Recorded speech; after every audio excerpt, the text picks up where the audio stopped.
Well, good afternoon, everyone. We are so excited today that we are launching the 7th year of the Encourage Health educational series. Market is our sponsor and has been with Healthy Savannah, of which I am the executive director. My name is Paula Chrysler, and I'm excited to be here today to start the beginning of the 7th series. And we're also very excited to welcome a new member of our team, Franny Williams, who will be actually hosting all 4 of the events in the 7th series. So welcome, Franny. We're excited to have you. Thank you. Excited to be here. And of course, this would be possible without Market. And Melody McCarthy is with us today, and would love to have you welcome everyone again and say a few words, Melody. Yeah, thanks, Paula. Well, hi, everybody. I just wanted to say a couple thank yous on behalf of Market. I want to thank our sponsors of this series. I'd like to thank our new great host, Franny, for joining us, today's experts, and the series speakers that we'll have in future events. I'd also like to thank the community for joining us the past 6 years and then this year in our virtual and digital space. And then I'd also like to thank Healthy Savannah. Without that organization and without their commitment to the health of our community, this series wouldn't be here and we wouldn't be doing this. And we're just so glad to have a partner on our mission to enrich life. There we go. And that's what it's all about. So Encourage Health. Thank you, Melody, so very much. We appreciate everything that Market does for the entire community. Truly. Thank you. Appreciate you. So see you later. So I just need to tell a little bit more about Franny, who we both mentioned. And so forgive me for reading just a little bit, but you're a wellness guide and the owner of Guided Surrender Wellness Studio. You're also a yoga teacher, a performer, a writer, just very, very talented all the way around. You've received your MFA, Master's in Fine Arts and Performing Arts, from our very own Savannah College of Art and Design. That's pretty amazing. We're so excited about that, to have one of our own from our own space be here hosting this. So, and of course, I could go on and on. You actually did your yoga school from Houston, Texas, and I lived there for about 8 years in the 80s, I believe. The last century. And of course you teach yoga and improvisation techniques to guests all around the world. And we can do that because just like today, we're doing this completely virtually, and we should be able to reach folks from around the world to encourage health. So you write for Yogi Approved, medium.com, Co-Learn, and your personal blog at guidedsurrender.com. So welcome, Franny. We're so excited to have you. Thank you, Paula, for the introduction. I appreciate that. I'm so happy to be here with you all. My number one mission and goal is wellness. As a wellness guide, I teach others how to heal themselves using what they already have. We are all prepared within ourselves to heal and to live our best lives and be the best version of ourselves. We just don't always know how to access it. So that's why this series is so important, and bringing in the community to have these conversations, because these are tips and skills that we're going to help provide on a community platform for others to be able to heal themselves and to be healthy and to be well and to feel their best. And so I'm excited to be here. I'm on the journey with you. I'm no better at it than you. So thank you for the intro and introducing me and having me here. This is going to be a great time. And we're excited to talk to all of you. So please jump in the comments. Please let Paula know if you have a shout for her, if you have anything to say. Let us know how you're keeping healthy, how you're keeping well, and your interest in living your best life. If you're interested in living your best, be like, yeah, in the comments. And so we can keep you a part of this conversation. So if you haven't figured it out, Franny, of course, is the perfect host for the Encourage Health series. Perfect in my mind. And so I just want to give you a little bit about, if this is your first time listening to Encourage Health, the 6 years prior, of course, we have been in meeting spaces with an awesome free healthy lunch from Market. This year that changes, and we all know why. I'll just give you a little teaser. We're going to have Nichelle Hoskins from the Healthy Savannah team come in a minute and give us a healthy minute. what Healthy Savannah is about is that we are a 13-year-old organization, and we work to make the healthy choice the easy choice for everyone in our community, regardless of their race, their ability, their age, their income level, or their neighborhood. And we do that through long-term solutions. We call ourselves a social movement, not a program or a project, and just to make that healthy choice easy. So probably our best known policy movement way back when in 2010, 2011 was smoke-free air. And so we have done countless since then. And we are right here with everyone trying to create a healthier community for all. So I think now we are going to talk about title sponsors, and let's get started with today's show and getting you guys ready for this amazing show that we have ahead for you. But first off, we do want to thank our sponsors, starting with our title sponsor, InMarket, in partnership with Healthy Savannah. Our media sponsor is the Savannah Morning News. Community partners are City of Savannah and Gulfstream. And we'd also like to thank the sponsors of today's program, Clover Health, a company dedicated to improving health insurance for seniors.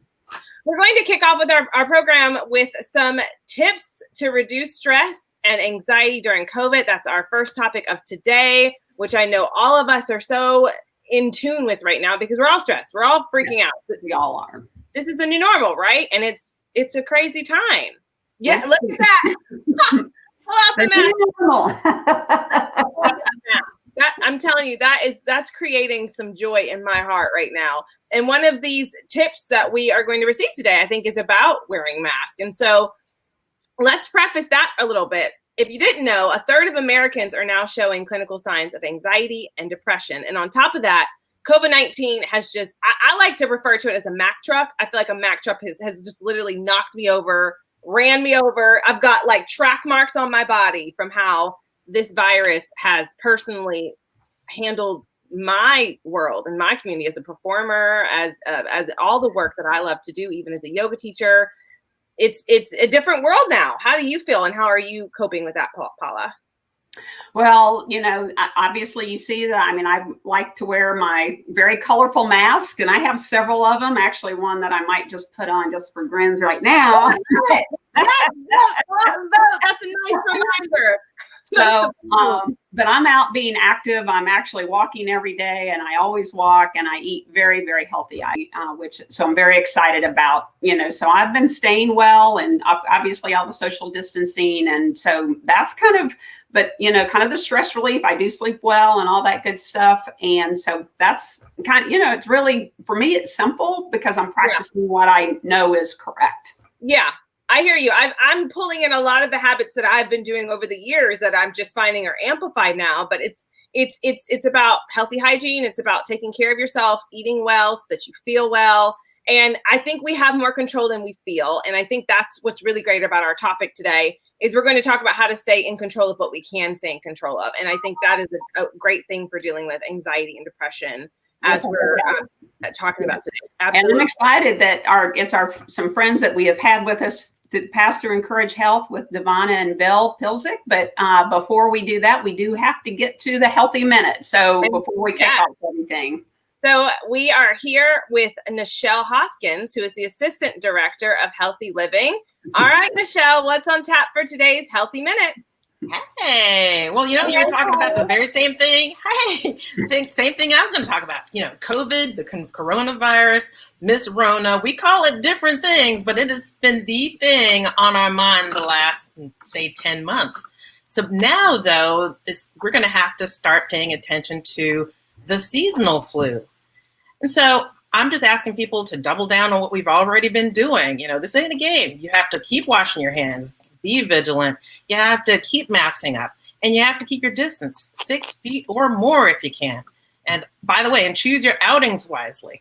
But of course, if you are older than 65 years old, or if you have an underlying, condition, please consider getting a flu shot. So, we all have to do our best to stay well, especially those of us in the Black and Latinx communities, because we are hospitalized more often because of the flu. So please, please, please stay healthy and reduce your risk.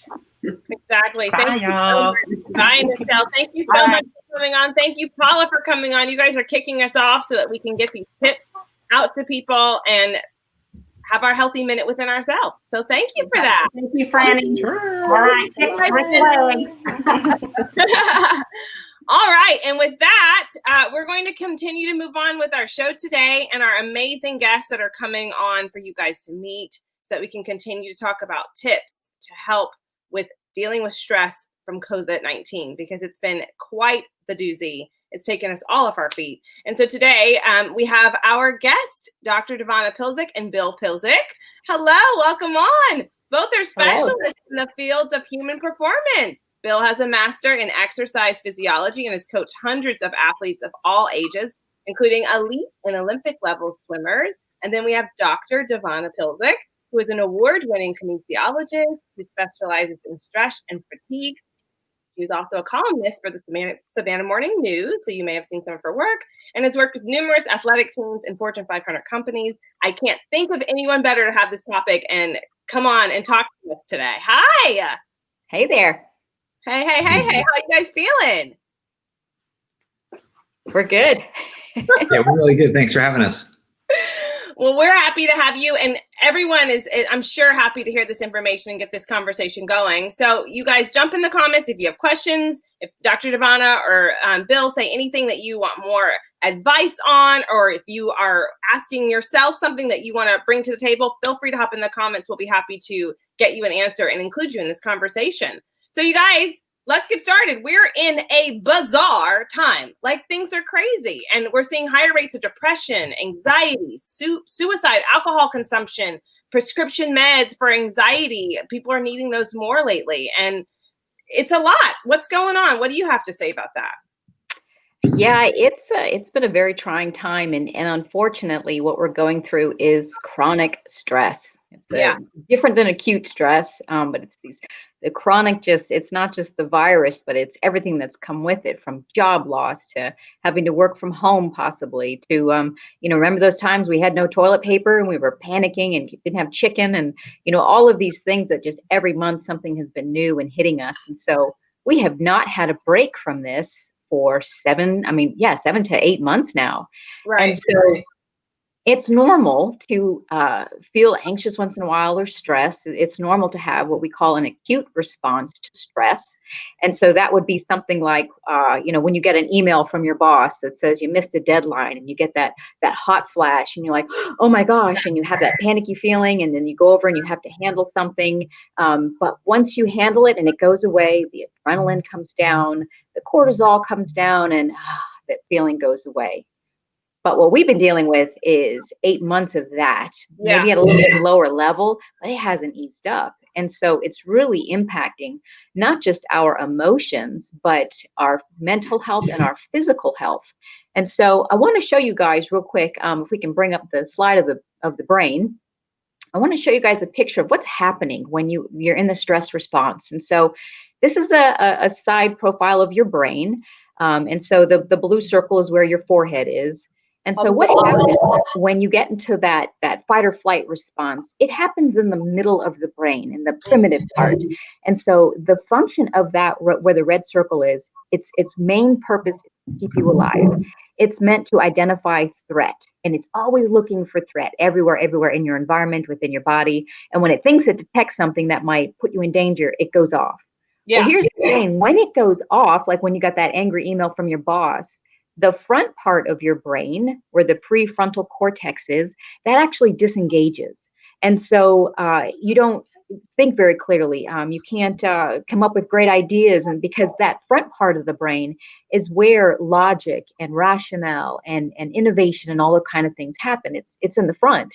But when you're stressed and, thinking about something, it's in the middle of the brain. And so if you've ever had those times where you got into a heated argument and you just couldn't remember what to say, or you clammed up, it's because that front part that could have helped you wasn't working. Exactly. I know that's happened to me a couple times in my life. I don't know about you guys. We have people in the comments saying, breathe, breathe, breathe. I think that breath is so important for getting back into the right portion of our brain. Would you say that? Yes. Yeah, and so when people say to breathe, what's happening is, remember those two circles. What happens when you get into that stress response is your brain goes into like autopilot, and it just Mhm. starts looking for threat and danger. And so the way you switch it back to manual is by breathing. And so instead of letting your mind take over, you say, okay, I'm going to slow you down, bring down my blood pressure, bring down my heart rate by breathing. And that's why they always tell you to deep breathe and slow down the body, because it can overreact. It reacts to things sometimes that are irrational fears. I know. Yeah. The Yeah. things you have come up with in this brain, I completely believe you. And Yes, absolutely. I live in fight or flight. So I got to work on that, getting back to that middle brain. Yes. And so I'm going to show you guys the long-term effects of chronic stress on the body. The adrenal glands, they sit on top of the kidneys. And see if we can bring up that slide. So, we talk about stress. We say, oh, I'm feeling a little nervous today, or, I'm upset, I'm worried. But we fail to remember that when your cortisol is elevated, when your adrenaline is elevated, it affects your quality of sleep. It affects your immune system. It actually suppresses your immune system, so you get sick more often. And it might just be like a little allergy or, minor aches and pains, but it does affect that. It affects your ability to conceive. So you're going to have a hard time, with your reproductive system.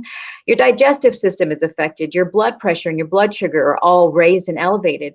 And so there's actual health effects from having chronic stress. And we don't think clearly. We have our ability to remember what we're talking about. So if you notice like you're losing stuff and you can't remember where you put things, it's a side effect of stress. And so there's these long-term, kind of effects that we're now experiencing that we're not talking about it, but it's hitting us. We have a question that is actually perfect for what you just said. Nicole Berman just asked, do you think stress can manifest itself differently than normal during this prolonged time? It's a different Yeah, you're going to see, like I said, you're going to start to feel almost like a brain fog. I've had a lot of companies that I talk to and individuals that say, I can't think right. I don't feel motivated. I feel kind of flat. Those are the long-term effects of, or those are the effects of long-term stress, where it affects your ability really to focus. So at work, if you're struggling to have that level of energy and focus like you used to, that's one of the side effects. If you're struggling with sleep is a big one. That's an indication to Bill and I that you've got too much stress, is when you can't sleep. That's another one. Speaking of that, so I would say one way to manage stress and anxiety I'm getting from you is to get plenty of rest. What are some other ways that we can begin to manage the sensory and get ourselves back to that middle brain thinking? Yeah, so we want to move out of the middle brain and into the front of the brain. And one of the activities that you can do, you don't want to live there. You'll be freaking out. You want the smart part in the front. So what you do is get yourself a sheet of paper and see if we can bring up this little activity. So you get a sheet of paper and you make 3 columns.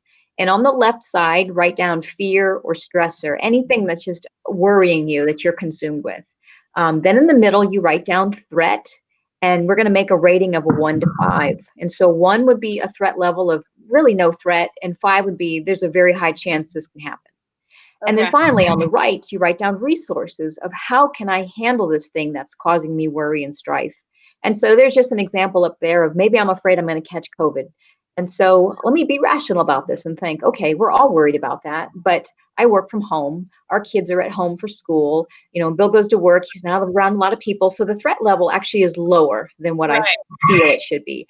And then the resource is, okay, if I do have to go out, I wear a mask. If I got to wear gloves, I wear gloves. I stay 6 feet apart. I go on the off hours where people aren't there. But I can actually manage and deal with this stressor. And so that right column is the front part of the brain. That's where it's making it more logical. So we don't allow that left side to just override all the time. I had a friend say once that her therapist said, if you're so worried when you leave home that you didn't unplug the coffee maker, then take it with you.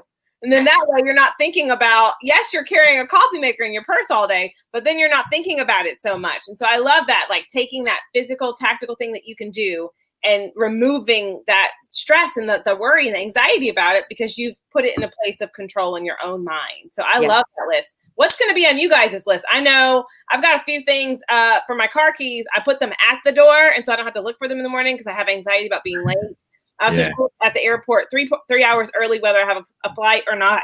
That's international because that makes me anxious. So that's on my list. what's on you guys' list? And speaking of just like stress and managing stress and what we put on our list, Bill, you are an athletic swimmer, an Olympic swimmer, correct?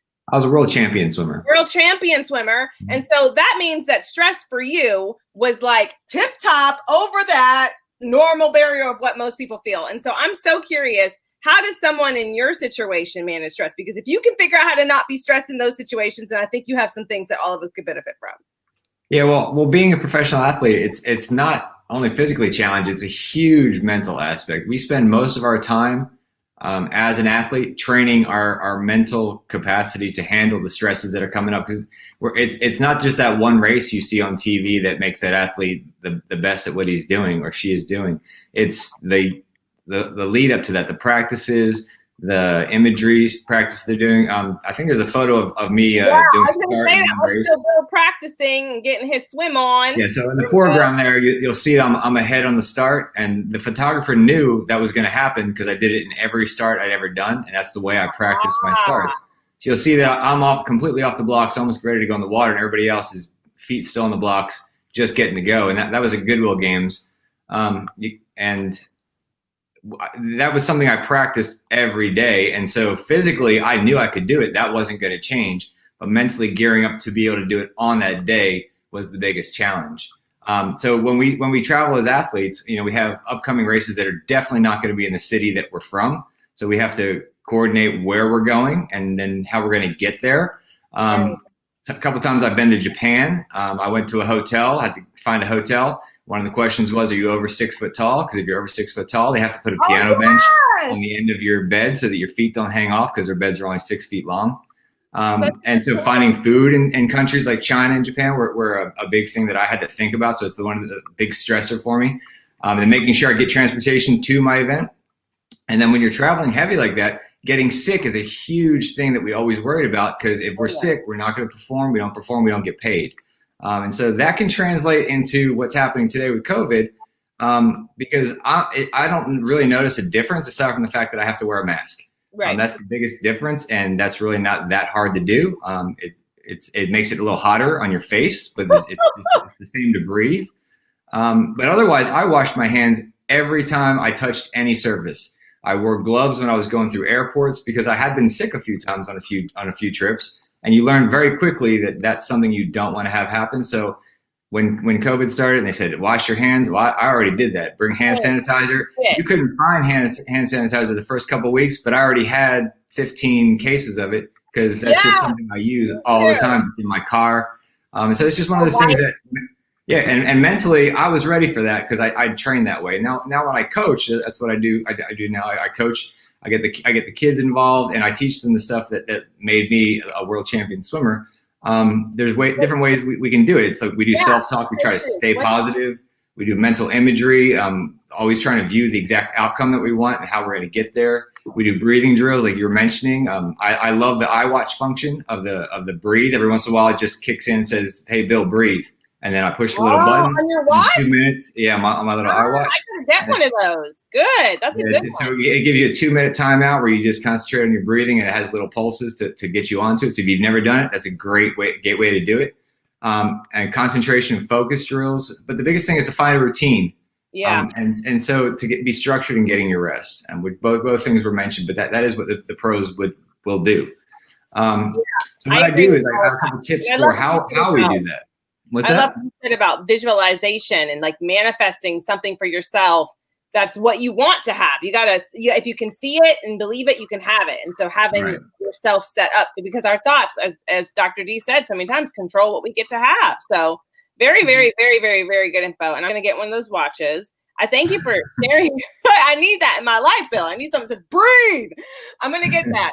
But Bill, I thank you for sharing those. And then you and Dr. Devana actually said something similar. You talked about scheduling and like getting yourself on a routine. And as an athlete, I know routines are really helpful. Dr. Devana talks about how it's helpful for us all. What do you do in scheduling that you find has helped you manage stress and anxiety? Yeah, I noticed a few of the comments. They said that they're keeping their logs, and athletes all do keep journals and diaries of what they're doing. Myself, the way I did it, I kept a 12 to 18 week calendar drawn out on a piece of paper. that I would write down every little thing I had coming up, whether it's I had to pay the gas bill, I had water bill coming up, my sheets were due to get changed, I got to change the kitty litter, everything that I have to do. I've got practice, I got morning practice, I have afternoon practice. Everything that was in my life that had to be done was written on that calendar. It was on a 8.5 by 11 sheet of paper. And I would just monitor it every day. I'd look at that sheet and I'd know what's coming up. I know that that would make me feel a little bit more relaxed because I knew everything in my life that was coming up, when it was due. And it took a lot of stress out of my life. And then I had a bigger journal where I'd write down my exact workouts, how I felt, what my temperature was when I woke up. So we'd really detail a whole lot of things. So because if you do that, you can then set your goals and check in on those goals every 3 weeks or so. And this could not only for professional athletes, but just for anybody in general. Just you have a lot of stuff in your day-to-day that you could write down, and if you planned it out, nothing will get in the way of what you're doing. Right. And if you have that, then if something little comes up, like, oh, I have to wear a mask every day. Okay, that's one more thing. I can handle that. No problem. I'll write that down now. Make sure I got my mask before I get in my car. Because you hate when you get in the car. You're like, oh, no. Or you walked all the way to the front of the store. I leave it in the car. There's one in the car. There's one in the bag. There's one in the trunk. And then there's my finger that's this big, and it says, bring mask. Right. You got to check off your calendar 3 times. Just having a structure in place, and I did that with an 8.5 by 11. You can use the Google Keep app where you can get a list of things going. That's a real handy way to do it. But I just like seeing it in one place. I don't like having to scroll or swipe. So I still do that to this day. I write it down on a calendar. And it just, if you can keep a structure, that's the number one tip. Like really structure your life so you see everything you've got to do. And it makes it a lot easier if you know everything you have to do. Right, because then you feel prepared for whatever is about to happen. You feel prepared. Kelly Sneed Brown asked a question. She said, any tips for handling stress and anxiety when we can't pinpoint the trigger? And I feel like that preparation you're talking about has a little bit to do with that. Do you guys have any more to elaborate on that for her? Yeah, you have to spend a little time to write down the things that you're worrying about. I mean, there's almost always a trigger. There's something that's in the back of your mind that's bothering you. So think about situations that are triggering when you feel anxious. Where are you at? What are you thinking about? What are you feeling? And oftentimes, too, you can have just an underlying illness or something where you're not feeling well, and the body will actually make you feel anxious as a means to make you pay attention, that it's just not feeling right. So that's where, again, what they're saying, the journaling comes in. If you got to write this stuff down so you can actually start to chart and monitor when things are happening and why, and you'll be able to connect the dots. Exactly. Yeah, and I wanted to mention too what Bill was saying about structure. Bake in breaks and recovery time. So those of you at work, you got to bake in like that 30 minutes here or an hour there, or it's either just time for yourself to catch up and do your work, or it's an hour break with a friend for lunch. But we do that all the time. I'll block certain parts of every day for 2 weeks out so that I know I have time to just focus on my work. I have downtime. It's a call for a friend. It's something, but it's your you time. And it's not selfish. It's the fuel that you need to keep going. That helps you prevent burnout. If you got to replenish that gas. Yeah. Dr. Durana has the best analogy. She uses words like fuel, and she connects things in a way that we can all relate. I love her so much. You guys have to visit her page and website so you can connect with her more about how we can stay healthy. And Bill is on there as well. They've got so many tips. And one thing you guys are saying that I'm really feeling is I love the idea of taking those breaks, even if you can't take a nap or a full rest in that moment to just disconnect. Take a deep breath. I love to just breathe in through my nose, open my mouth, and just say, and just have that minute with myself. And beyond that, if I can get like a nap into my day, whether it's like a power nap for 12 minutes or like a 30-minute nap, I take it. And rest has a big thing to do with our indicators and how we handle stress, right? Yeah, that's the second tip I had was make sure you're getting your rest, because there are physical markers you'll notice, and especially your coworkers will notice with your mood swings. That's the first thing you'll find is the physical markers, mood swings. You're going to start getting a little bit more anxious. You're going to maybe start sliding a bit in depression. You'll see on the TV ads now, you see Michael Phelps, 32 gold medals this man has won in swimming, and he's advocating for the depression that he suffers from because he had so much stress in his life that it just added up and it added up. So that's one of the physical markers you'll see without getting enough rest. Obviously, he worked out so much he didn't have a whole lot of time for rest, but now it's something he's come up with an app that helps you do that. Another thing for men, low testosterone. If you're not getting rest, you're going to have low testosterone. That's going to feed on keeping you awake more, because when you sleep and you get into deep sleep, that's when your body starts to break down those hormones that are causing the stress internally in your body. So the physical markers are destroyed with deep sleep. So if you don't get rid of those by having a good night's sleep, then you're really going to start falling into a more of a cycle. And that's how you do it. You sleep. And if you can't do that, do those relaxation drills that I was talking about before. One of my favorite relaxation drills, real easy. If I put my feet up on the wall, put my butt against the wall, lay down, count to 10, and I take deep breaths while I do that, in through the nose, out through the mouth. And it's just my relaxation drill. And if I'm starting to struggle, then that's what I'll do. Yeah, that's something we do in yoga too, an inversion of putting your hips above your head. It changes the blood flow and it helps you rest, helps you relax. I know that Bill, you're a busy person with a team to coach and a life to get back to. Before I lose you guys together, I wanted to get your opinion because you have 2 kids. You guys are parenting through a pandemic. And I wanted to know how you guys in that situation, how are you coping with stress? How are you dealing with it? Miss Savannah?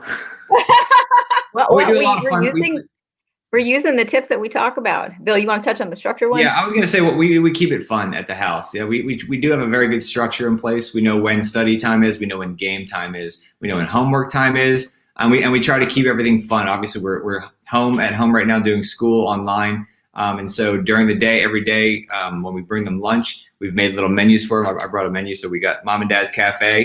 That's so the kids can select what they want for lunch. We'll prepare it. So when their break comes up, lunch is immediately ready for what it's want. Devonna does Fridays. She makes Shirley Temple Fridays. So the kids know the weekend is here. Ooh, I got to go to y'all's house. We do a whole lot of exercise with the kids. I would bring them out to the pool. We're doing tennis, and it's really structured with making sure they're getting everything they would normally get in a day. Well, thank you for sharing that. So we're going to say bye to Bill, and I'm going to ask one more question to Dr. Devonna before we head out. But thank you so much. I know you got to get back to it. Yeah, I've got to get back. That busy athletic life. I know you're keeping them all stress-free and happy, and you surely shared a lot with us today to keep us stress-free. Thank you, Fran. Thank you for having me. Thank you, Bill. Take care. Okay, Dr. Devonna, before I lose you to this crazy busy world that we're in now, I want to ask you the $1 million question. Will life go back to normal? I don't even know if anyone can even answer this, but I want your take on it because things are so unclear and we're dealing with uncertainty. What do you think about this new normal? So I think its answer is yes and no. I think yes, we will get to a point where things will start to calm down. And, once there's a vaccine and we can all have access to it, things will start to return to a level of normalcy. Will it be exactly like it was in January? Probably not. Yeah. And so a good example I like to tell people is, pre 9/11, you used to go to the airport and you could walk right up to the gate to greet your loved one and pick them up. And there was no thought of security or anything like that. And then 9/11 hit, and the air travel industry was really affected by it. People were afraid to fly, but they realized that we weren't as safe as we should have been.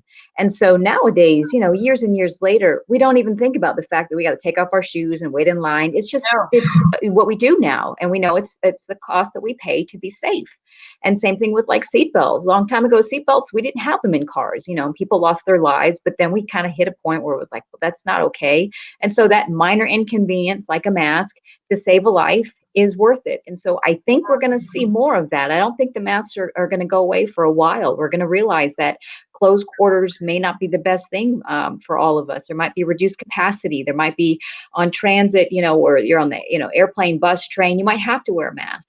Yeah. And again, it might just be a small inconvenience, but, things will start to normalize. We're still kind of in that shock phase of things changing. And a lot of what you feel too is actually the stages of grief. Think about it. Stage 1 is we went through shock and denial. We couldn't believe it back in March. We freaked out and ran out of toilet paper. Then we got really mad that we were stuck at home come May. So we all rebelled and went out, and Labor Day and Memorial Day. And then we had spikes. And so, and now we're in the negotiating bargaining stage of, okay, well, can we open and how much and what are we? And so, now you're hitting that stage. The 4th stage is depression. If you realize the old way is gone, and now this is what it is. And the final stage is acceptance. And I think that's what we're coming into is we're starting to realize we're going to have a long haul. And to your point, we may not go back to the normal like it was, but we'll be okay. And we'll always go through this as a race. We'll get through it as a human society, I should say. We'll get through this. We've survived a lot. And I love what you said. We'll be okay. And I want to point out, it's okay not to be okay. It's okay if you're having a hard time dealing with this. It's okay if you feel way more stress and anxiety than usual. Yes. That's why we're here to help provide these tips to manage it, because it doesn't just go away. You have to find ways to manage it and incorporate it into your life so that you can soothe yourself and find supportive coping mechanisms. And that's what we're here for, to do this quarterly show. And then the other thing I want to say is it's not all bad. Try to focus on some of the good that's happening. Like, yes. I am so happy to be here with all of you on this platform because COVID, it changed the way things were done. And now so many of you are able to call in and connect and be with people that you might not have been with before. There are work situations that are changing. A lot of people are happy to work from home. So I also just want to say that visualization that Bill was talking about is so important, of remembering what is good and focusing on that versus what's not working, right? Yes. And that's what brings it back to the front of the brain when we are grateful. When you find the good, it moves it back from that reactive part to the logical part. And you realize, hey, I get to spend almost a year with my kids at home. We get to have fun. I may never get this again, and we'll be gone in a few years. Oh, dinner at the table. I'm seeing in the comments, people are saying that they're taking more walks and practicing yoga more and doing things that they always wanted to do but couldn't do. And thank you guys for sharing some of the things that were on your list. Armand Turner said, I put my wallet in my jean pocket the night before, and it's one less thing that I have to stress about in the morning. Way to find something that was causing you stress and repurpose it. Now you're like, I don't even have to do it. And it creates this funny thing because if you choose a different pair of pants in the morning, well, that's on you. You guys, there's so much to be happy and joyous and feel full about. And I love that we had Dr. Devana here and Bill to just find some joy in the situation, find a way to feel like we're back in control. And we have this amazing platform here for all of you to come back and reconnect with yourself and take a deep breath and just know that it's not so bad. We're going to be okay. And I love that you said that. Thank you so much, Dr. Devana. You are welcome. Like Gandalf said, this too shall pass. This too shall pass. How beautiful. I thank you and Bill for being here. I thank you for your tips. I'm going to get me a watch that tells me when to breathe. And I also am going to just continue to remember, I am going to make my list and put it up in my house so I can see it daily, know what I need to do so that I don't have to feel stressed. I know for me, getting gas is stressful, and that is not a stressful thing, but I just worry I'm going to run out for no reason, which is completely illogical because there's gas stations everywhere. So you really reminded me, like, okay, you need to move forward, bring back your presence. You're good. Thank you for that. And I know so many other people feel that way. Please send Dr. Devana and Bill some love in the comments. Let us know how you felt about our chat and our conversation today. And thank you. I'm going to let you go back to our busy, crazy life. And we appreciate you sharing all your expertise. Absolutely. Thank you, Franny. It's been a pleasure. Thank you. Oh, man, you guys. So we just talked about how to have healthy minds and healthy bodies at every age and at every place that you are in your life, even when you're dealing with COVID. That's why we have these shows, and we'll be having more because they're quarterly shows. So our next one will be on January 7th, 2021. I know so many of you are excited for 2021 because we're getting out of this year. We have Armand Turner coming on, and he is the physical activity manager at the YMCA of Coastal Georgia and Healthy Savannah. And he's going to tell us all about activity-friendly routes for everyday destinations. So we're going to learn strategies for creating activity-friendly routes to everyday destinations, and that will help us improve our physical and mental health. So you have to join us again, January 7th, right here on Healthy Savannah's Facebook, and we'll be live at 1 p.m. We're so excited to have you on the In Market Encourage Health Education Series live. And again, we'll be back January 7th at 1 p.m. Eastern Standard Time. These broadcasts are free and open to the public. And we'd also appreciate your virtual RSVP so we know that you're going to be here and so we can know to expect you. And we appreciate you guys in the comments telling us how you feel, telling us what you're going through so that we can make you a part of the conversation. This is about community and love and letting us know that we are not alone. So if you want to virtually RSVP for the next one or for when you're deciding to come, you can go to healthysavannah.org/Encourage Health Live. It's just one click and it'll take you to the Encourage Health link, and that will send you a friendly reminder so that you can know when the dates are drawing near. So if you like today's show, you can also see it as a rebroadcast. Send it to your friends if they missed it and you feel like they need some of this information. All of our programs will be available on Healthy Savannah's Facebook page and the rebroadcast on the City of Savannah's Government Channel 8.